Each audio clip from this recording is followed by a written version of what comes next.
Hi friends, ఈరోజు మన recipe వచ్చేసి బొంబాయి రవ్వ ఉప్మా. ఆయిల్ వేడైంది, జీలకర్ర ఆవాలు వేసాను.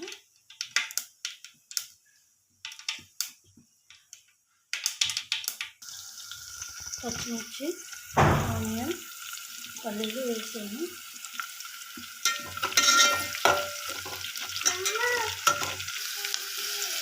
ఇది మగ్గిన తర్వాత ఒక టమాటా వేసేసుకుంటున్నాను.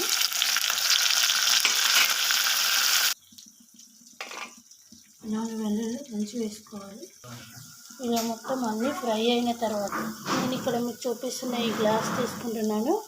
ఈ గ్లాస్ ఒక రవ్వకి 2 గ్లాసుల వాటర్ పోసేసుకోవాలి. ఇలా మంచిగా మగ్గిన తర్వాత పోసేసుకోండి. ఇందులో కొత్తిమీర వేసేసుకున్నాను, సాల్ట్ వేసేసాను. చూడండి, వాటర్ అనేది మనకి ఇలా బాయిల్ అవ్వాలి. మంచిగా మసిలిన తర్వాత ఇప్పుడు రవ్వని పోసేసుకుందాం. ఉప్మా రవ్వ పోసేసాను. చూడండి, వేడి వేడి ఉప్మా ఇలా మార్నింగ్ పిల్లలకి కానీ మనం కానీ తింటే చాలా టేస్టీగా ఉంటుంది. చట్నీ పెట్టుకొని చూడండి, ఉప్మా రెడీ.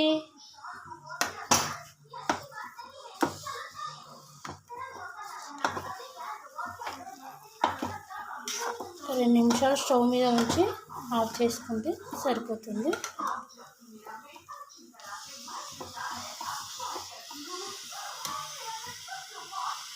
ఉప్మా రెడీ.